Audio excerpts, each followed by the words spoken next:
찬송 드림으로 기도해 시작하겠습니다. 찬송 79장입니다.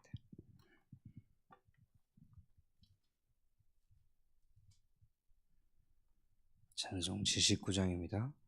주 하나님 지으신 모든 세계 내 마음속에 그리어볼 때 하늘의 별 울려 퍼지는 뇌성 주님의 권능 우주에 찾네.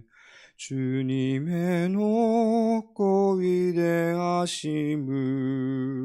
내 영혼이 찬양하네. 주님의 높고 위대하심을 내 영혼이 찬양하네. 숲속이나 험한 산골짜기에서 지저귀는 저 새소리들과 고요하게 흐르는 시냇물은 주님의 솜씨 노래하도다. 주님의 높고 위대하심을 내 영혼이 찬양하네. 주님의 높고 위대하심을 내 영혼이 찬양하네. 내 주 예수 세상에 다시 올 때 저 천국으로 날 인도하리. 나 겸손히 엎드려 경배하며 영원히 주를 찬양하리라. 주님의 높고 위대하심을 내 영혼이 찬양하네. 주님의 높고 위대하심을 내 영혼이 찬양하네.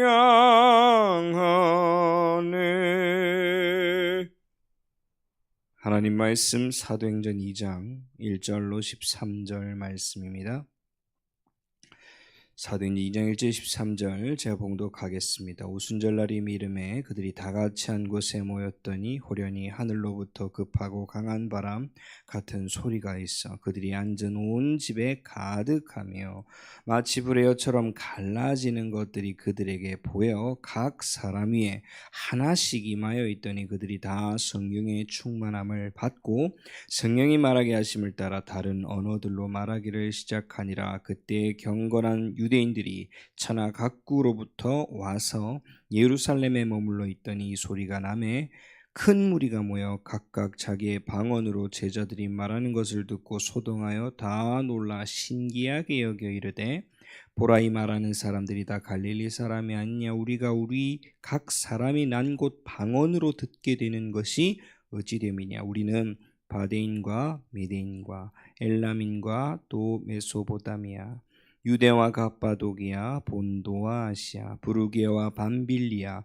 애굽과 및 구레네에 가까운 리비아 여러 지방에 사는 사람들과 로마로부터 온 나그네 곧 유대인과 유대교에 들어온 사람들과 그레데인과 아라비아인들이라. 우리가 다 우리의 각 언어로 하나님의 큰 일을 말함을 듣는도다 하고 다 놀라며 당황하여 서로 이르되 이 어찌 된 일이냐 하며 또 어떤 이들은 조롱하여 이르되 그들이 새 술에 취하였다 하더라. 아멘. 우리 시간 렘넌트를 위해서 기도하실 때에 렘넌트들이 정말 하나님의 말씀이 살아있는 비밀 가운데 참된 평강이 있기를 소원합니다.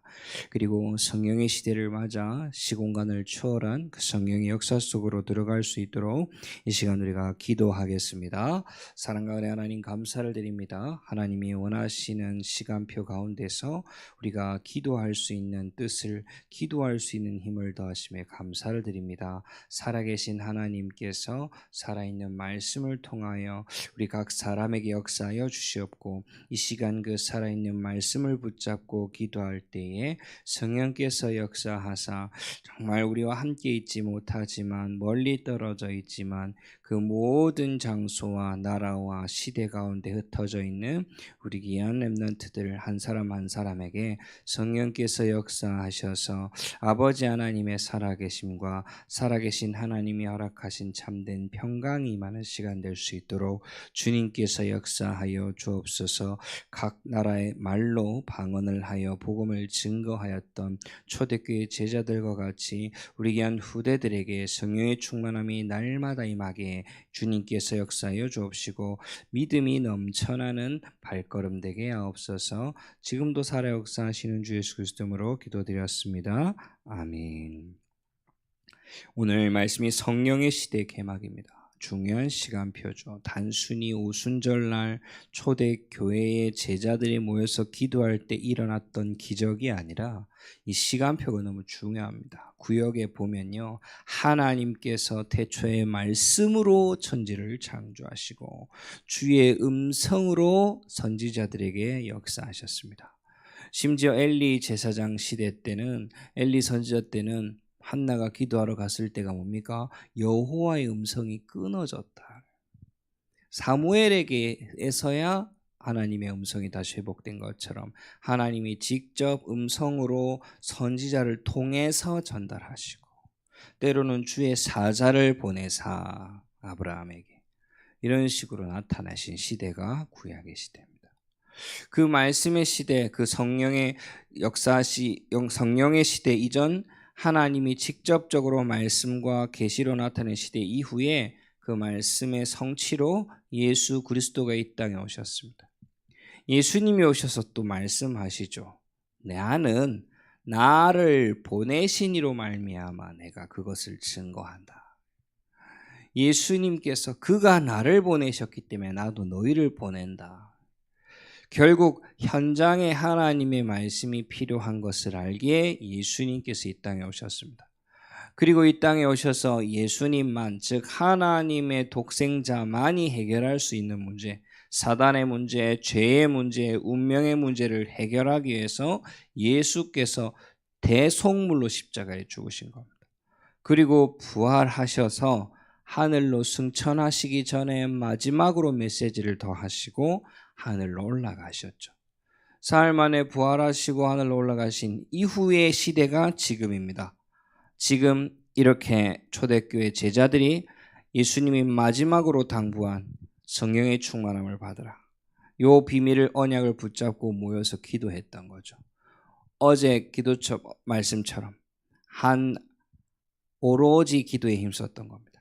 그 기도하는 그때에 이제 성령이 나타나요. 성령이 어떻게 임했냐 보니까요, 호련히 하늘로부터 강하고 급한 바람인데 온 집에 어떻게 해요?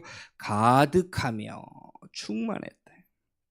그 또 불에 갈라지는 혀처럼, 이게 뭡니까? 불이 그냥 이렇게 있지 않잖아요. 불을 피우면 요래 후레쉬처럼 동그랗게 이렇게 있는 게 아니라 불이 일렁일렁 한단 말이에요. 근데 이 불이 어느 정도로 크면 클수록요, 뭐 막 없습니다. 그냥 막 오만 대로 다 흩어지고 불꽃을 날리고 합니다.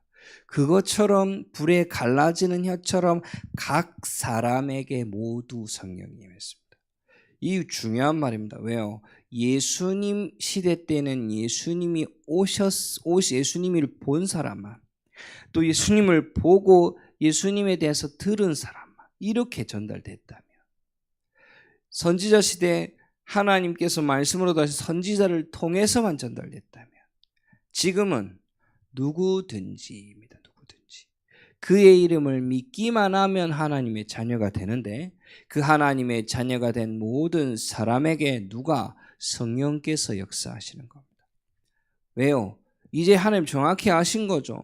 땅으로 걸어다니는 차원이 아니라 날아다니고 우주도 가고 전화도 하고 인터넷도 되고, 그렇다면 계속 예수님이 이 땅에 있을 것이 아니라 성령으로 무엇을? 시간을, 눈에 보이지 않지만 역사하시는 성령으로 무엇을? 장소를, 시간과 공간을 뛰어넘어서 하나님, 살아계신 하나님이 나타나고 증거되어지고 남겨져야 될 걸 아신 겁니다. 그게 지금이 성령 시대입니다. 성령의 충만함을 받으시길 소원합니다. 부활하신 예수님이 제자들을 찾아가서 하신 얘기도 그러죠. 너희에게 뭐가 있으라? 평강이 있으리라. 왜요? 덜덜 떨고 있었거든요. 분명히 제자들은 예수님의 부활에 대해서 듣고 모였는데도 불구하고 무엇을 무서워해서요? 유대인들을 무서워했어요. 왜 유대인 무서워합니까?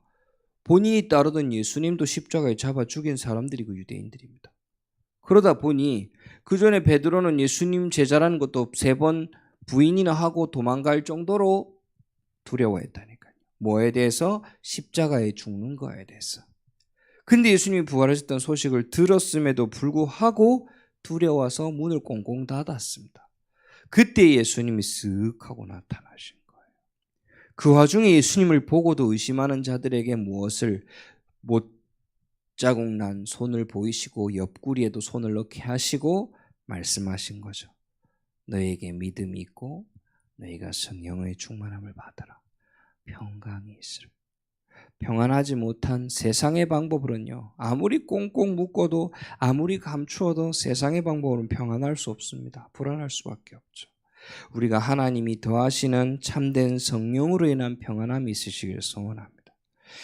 우리에게 이 말씀이 살아 역사하는 은혜가 있게 될 줄 믿습니다. 그럼 말씀이 살아있다, 이게 뭔지 아십니까? 시작이, 성령이 제일 처음 우리에게 주시는 비밀이 뭐냐? 믿음입니다. 믿음을 주세요. 얼마나요? 엄청 갑자기 막 100% 확신에 목숨 걸 만큼 믿음을 주시면 참 좋겠는데, 그렇게 믿음을 안 줄 때도 있어요. 어떻게 믿음? 이렇게요. 이게 오늘 이렇게 됩니다.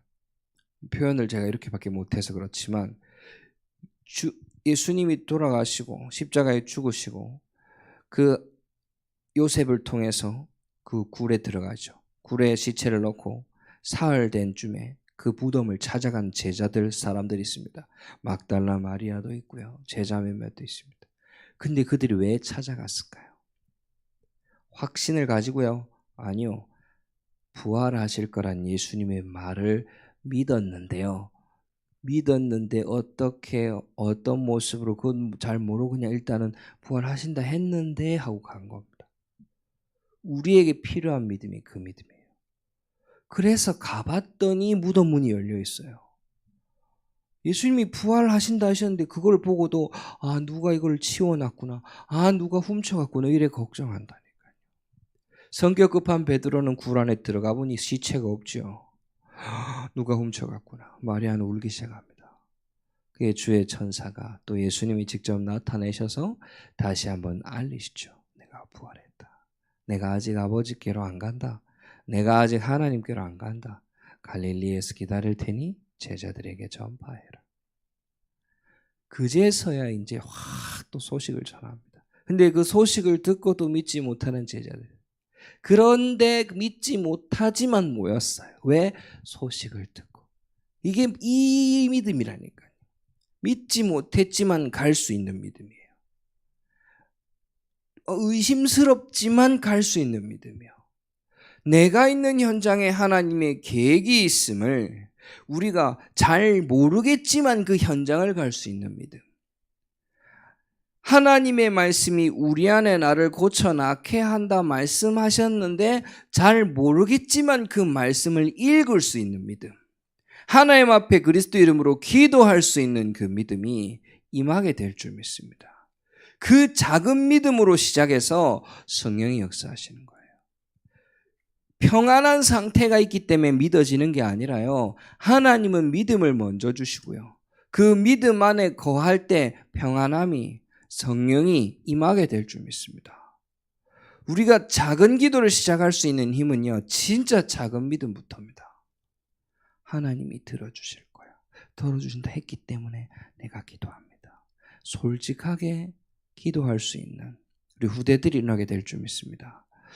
우리가 오늘 수요 예배 때도 좀 말씀 듣고 또 한 것처럼 실제 우리가 후대를 위해서 기도하실 때에 하나님, 시공간을 초월한 하나님께서 성령으로 역사하시고 이 말씀이 증거되어지고 전달되어질 줄 믿습니다. 내가 갈 수 없어도 내가 100마디 말하는 것보다 성령이 역사하시는 것이 확실한 줄 믿습니다. 내 원대로 마옵시고 아버지의 뜻대로 하옵소서. 우리가 정말 후대들을 나의 입맛이 아닌 하나님의 계획으로 인도받을 수 있기를 기도하시기를 소원합니다. 우리 주기도문으로 예배를 마치겠습니다. 하늘에 계신 우리 아버지 이름이 거룩하기를 받으시오며 나라의 마옵시오며 뜻이 하늘에서 이루어진 것 같이 땅에서 이루어지이다. 오늘 우리에게 일용할 양식을 주시옵고 우리에게 죄진 자를 사하여 준 것 같이 우리 죄를 사하여 주시옵고 우리를 시험에 가지 마시옵고 다만 악에 구하옵소서. 나라와 권세 영광이 아버지께 영원히 있사옵나이다. 아멘.